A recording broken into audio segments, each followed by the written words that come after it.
Watching OTB AM. We're live in association with Gillette. Good mornings start with Gillette, giving you the confidence to tackle the day ahead. We still have a crappy quiz for you to come, and we've a bit of John Giles as well before we leave you at 10 this morning. But right now it is time for Alan Quinlan. Good morning, Quiddy. Morning, lads. How are you? Flying it and really dialed in and excited, to be honest, about what an unbelievable weekend of sport we have ahead, and maybe none more so than the game tomorrow night. Like, the record is 5-0, and we've chatted long and hard about that over the last number of months and beyond in terms of the disparity of it, but there's nothing more than a cigarette paper, it feels, if even that, between them at this stage. Yeah, it seems that way. I think everybody's talking about this being Munster's chance, and maybe this is their time. When you've lost 5 in the bounce, there has to be a desperation that it's not 6, and there's high stakes in this one. It's a final. There's a trophy on offer. Munster haven't won one in nearly 10 years, so there's been very little between them other than Leinster being ruthless and knowing how to win and taking opportunities when they've come. You go back to the semi-final, and I think this one probably lives in the memory of and it frustrated a lot of Munster fans after the game, the semi-final back in September, where Munster are chasing the game. Leinster nudged themselves in front again. They're chasing the game, and maybe the approach then when they are chasing it, kicking the ball away, probably frustrated a lot. And that kind of was highlighted a fair bit, and there was a fair bit of criticism towards Munster for that. I think the key for Munster is not to be chasing the game, because I think at times when they're, the game in August when rugby returned was a brilliant game, and I thought there was so many positives and signs that Munster were being more expansive. They were taking opportunities and creating chances. There was certainly times in that game where they didn't take opportunities that were there. But I'd rather see that than maybe see what we finished with in that semi-final. So Leinster still have a real winning mentality and culture. Are they as good as they have been in the last couple of years? Well, they're without James Ryan, they're without Gary Ringrose. They're 2 world-class players on their day, top internationals. So they'll be a loss for them, but they still have so many good players and seasoned internationals and really seasoned Pro 14 European players who have a cohesion and a togetherness that they get the job done when it needs to be done. But there's optimism for Munster for sure. And Will Connors, I think, is out as well, isn't he? And it'll be interesting to see when the teams are named as to exactly how they stack up. It looks like they're both going to go for it. Just on the chasing the game point. So, like, I don't know, did you see, or were you looking at the result of the Ospreys game last week, where Leinster was it 19-3 up or whatever, and then coughing up the game at the end of it? Were you looking at that thinking that has created a chink in the armour that gives Munster hope that even if they do go behind, that there's something very recent for them to point to and go, listen, this is not, albeit a bit of an aberration in terms of Leinster over the last few years, but like that there is hope there that the game isn't always going to get fully away from you. I'm not sure there's much relevance, Adrian. It's totally 2 different teams. You could look at it in a sense and say, well, maybe they showed a little bit of vulnerability or switched off a little bit. Is there a chink in the armour? Is there a drop in standards? Is there... But to be honest, if I was a player, I wouldn't be going, well, Ospreys did this and Ospreys did that last week and they scored tries. It's totally different personnel. You could argue that Leinster they're the type of games that they haven't lost in the last number of years. This relentless pressure and energy that they have, even if they've a second stroke thirds team out. And I was always impressed by their ability to keep a very high standard, albeit the rugby is slightly different when their top players are playing as opposed to, the next in line. But there's been a very high standard around defence and the precision of what they're doing. And that's come from good coaching, obviously, as well. And a standard they kind of try to adhere to throughout the whole squad. So I wouldn't look hugely into it, very slightly actually, but I suppose you could say, and if highlighted, look, if Munster win the game, maybe it'll come up that, maybe the whole squad aren't as strong as they have been in years gone by, and maybe the couple of injuries have affected them, and maybe Munster have got better. I don't know, but I don't see huge significance in that at all. Yeah. What when you look at the combinations, if they both go as full bore as they can, it's very hard to separate when you look. I've not known a game like it where you look at the combinations across the pitch with the potential teams and try to figure out which is more dominant in which area. If they were both to go full bore at it, where do you see, which combinations are you looking at that you think With one team or the other has the area that Leinster obviously if you kind of put them out on paper, it looks like Keane, Healy, Ronan Keller and Porter will start. So that's an area that, you know, there's 3 internationals there, regular internationals, current internationals who are playing at a top level. Whereas if you look at the Munster 3 that may play, it looks like it'll be James Cronin, Niall Scannell and Stephen Archer. They're not involved in the Irish squad. They're not playing these internationals. And I'm not being critical of them, but I think that's an area where Munster have to perform, not just in the scrums, but in the loose, balls they carry, tackles they make, turnovers they affect. And that's one area that jumps out to me, that Leinster on paper and on current form are better. You know, you put Fardy and Toner, who probably start in the second row. Maybe Ryan Baird will start in the second row. I don't know. There's speculation in the papers, but whichever 2 out of that 3 start there, they're very, very good players. Tadhg Byrne is probably one of the players of the Six Nations. Looks like he's a certainty to be on a plane for a Lions tour. Himself and Robbie Henshaw were the standout players for Ireland. John Klein has got to perform. You know, if he's coming up against Fardy's been so consistent and so good for Leinster. So it concerns me that front 5 would concern me. Aside from the fact that Tadhg Byrne has been brilliant, he can't just do this on his own. Leinster are very cohesive and they have a lot of experience there. You know, as I said, Fardy is really shrewd and cute and the way he plays, and he affects a lot of big moments in games and doesn't give up anything easy. So for me, that's the challenge. If you look at Munster's backline that they potentially will have, if Murray and Carbery get good ball, Dialende is world class. Chris Farrell is an international who we haven't seen a spark from him. He needs a big game. Conway and Earls has been on fire. Conway, I'm sure, will have a point to prove. He's a great finisher. And Mike Haley's been pretty good for Munster. So if they get quality ball, but it's all ifs and buts, Adrian. And you know, Conan, Ruddock and Van der Fleer, you know, these guys have been there before, played against Munster and come out on top. So for me, the challenge is, and where it's going to be won or lost, is up front. And not just about scrums lineouts, because I think Munster's lineout has struggled a little bit. They've got to get that right. But I think around the pitch in multi-phase, what are those Munster forwards going to do? Are they going to be accurate? Are they going to carry the ball? Are they going to make big tackles? Because I think Leinster, the tempo they play with, and again, that's a challenge for Munster to try and stop that tempo. But the concern, if Munster's backs get enough of ball, and they can cause problems. I think if Carbery, he can be a game changer for Munster here. You look 2 years ago in the semi-final in 2019, and I was looking back on it, the only change in the back line is Damien Dialende is playing 12 for Munster ahead of Rory Scannell. What happened that day? They lost 25-9, I think. They didn't take opportunities. They didn't execute. They were disjointed up front, and Leinster just pressurised them into submission. So Munster's forwards have got to step up to the plate. There's no point in talking about this and people saying it's a great opportunity and it's this and it's that.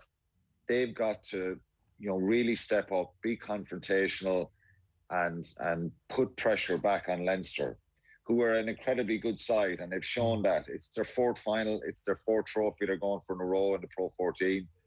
That's not coincidence. The standards are different, the quality's been different, and you know, from a Munster point of view, and I say this myself as a Munster man, I hope we're not talking about the same stuff on Monday. If Leinster win this game, which I still kind of can't see past, I still can see them doing that, Munster have to show us signs that, and they have shown it this season, of improvement, of more expansive approach, of better evasion and contact, of not being so predictable. They've shown us that at different stages. Because the nature of the internationals away and the chopping and changing all the time, it's hard to kind of get consistency in that. But, you know, they've got, if they lose the game, I hope it's a game.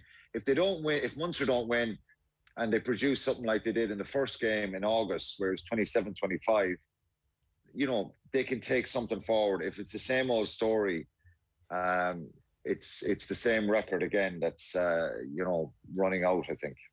What about when it comes to potential Leinster weaknesses then, Alan? Is there, this is clutching at straws, is there a possibility that you could target maybe an out-of-confidence James Lowe tomorrow night? Yeah, it's you have to be careful about targeting people because it can backfire on you. James Lowe will be incredibly pumped up for this game. And, you know, I think he'd be frustrated and upset, disappointed with what happened. And when he puts on that blue jersey, he doesn't usually...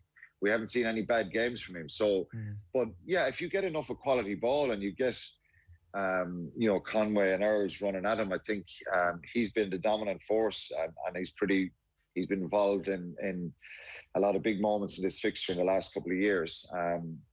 Vulnerabilities are, you know, when you take James Rowe and Gary Ringrose out of a team and Will Connors, guys who were top class internationals. I think Will Connors was, you know, his form was brilliant for Ireland.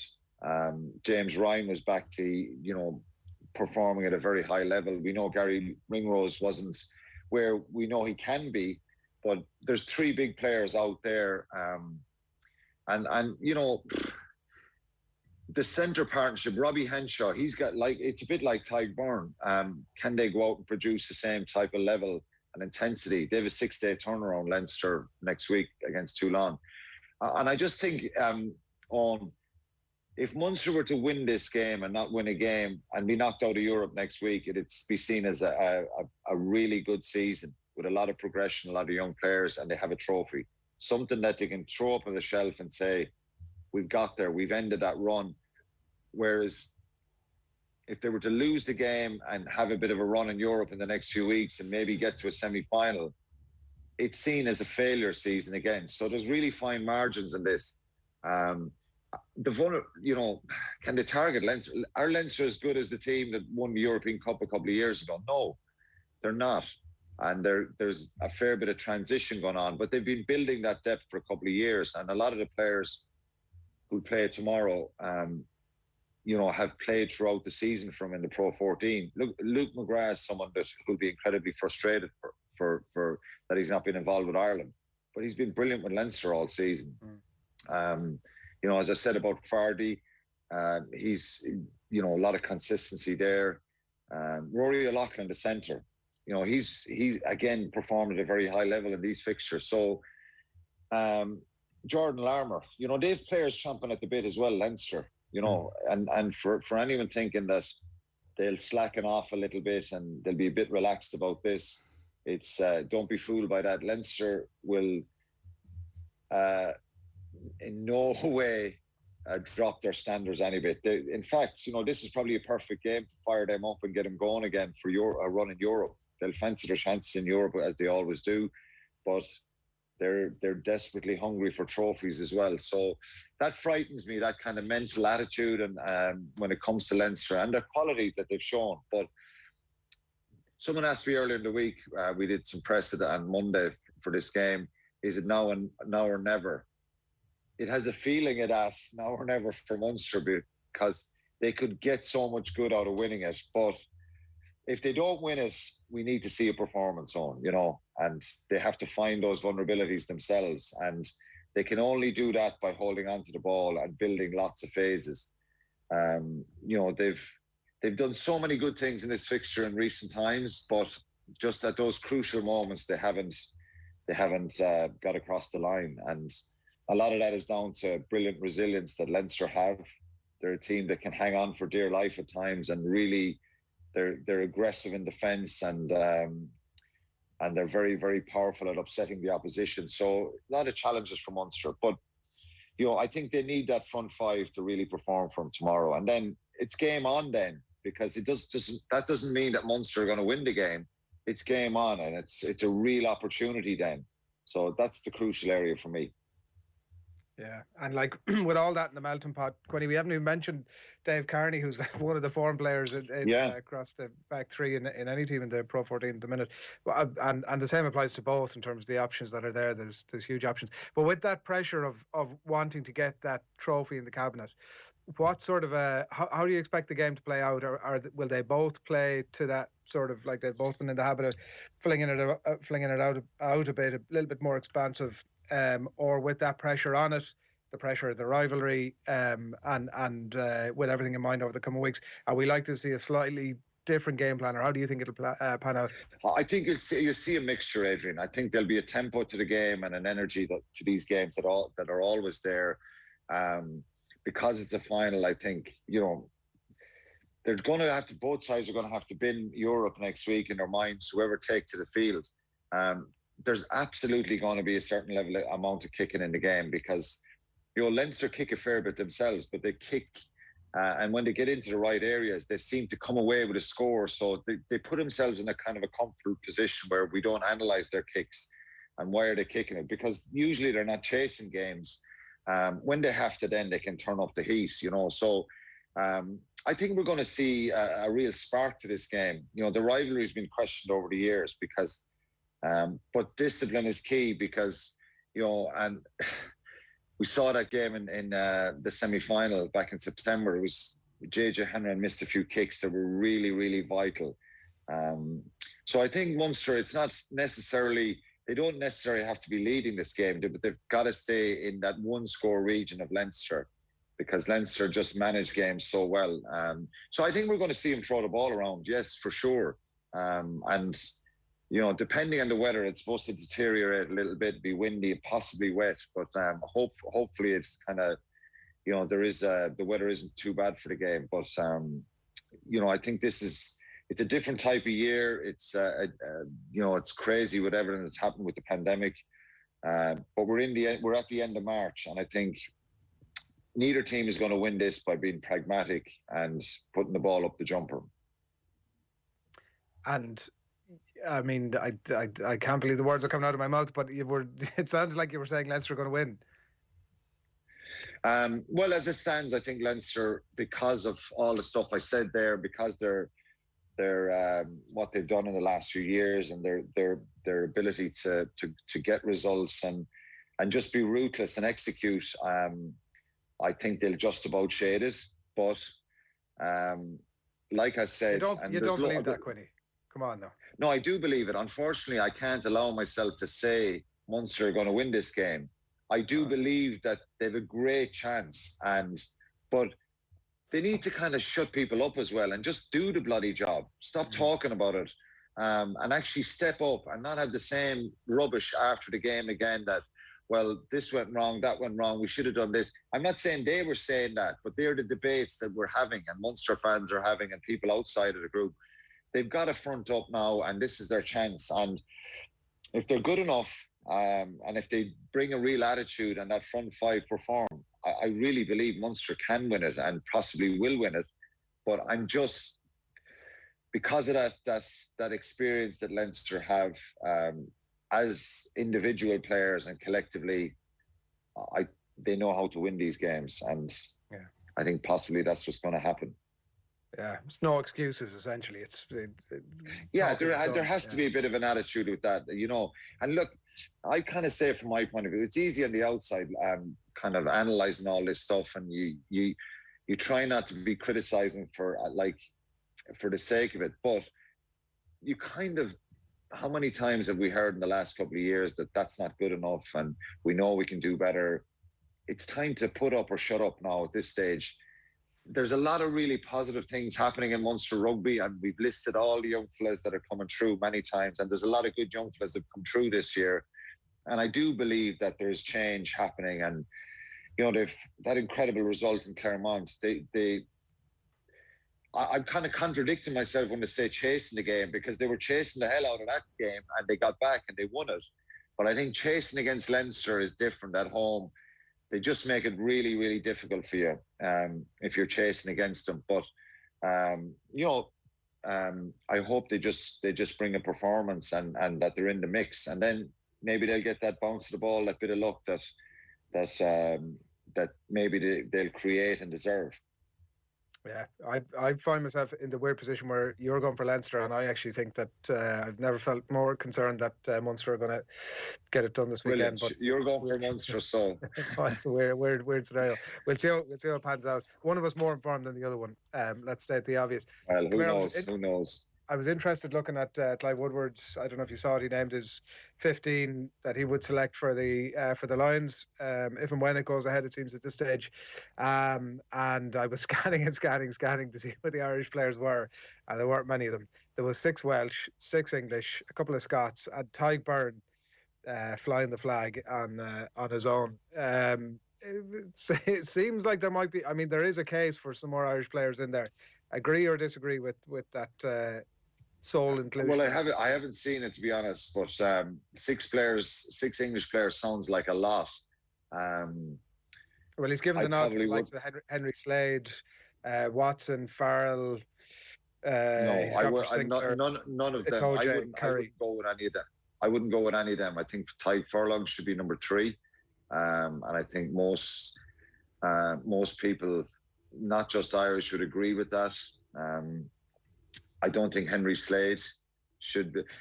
There's an argument for Henry Slade in a sense. I understand where he's coming from, because we've seen no real 13 grab a hold of that jersey throughout the tournament. To be fair, there's a lot of people that pick George North as a 13. Henshaw? I'd be picking Henshaw as a 12. But if they pick, I think Henshaw has to be, as it stands, Henshaw starts for the Lions, either as a 12 or 13. And then it just depends who you play with him. So if they play Owen Farrell and pick Owen Farrell, I thought had a poor tournament. He's still a top quality player, and he's a real warrior, and he's hard, and he's great experience. I suppose there'd be debatable decisions about it, but I just can't see 6 English players, given what we saw last week. And not taken away from the Irish performance, Scotland beat them and Wales beat them.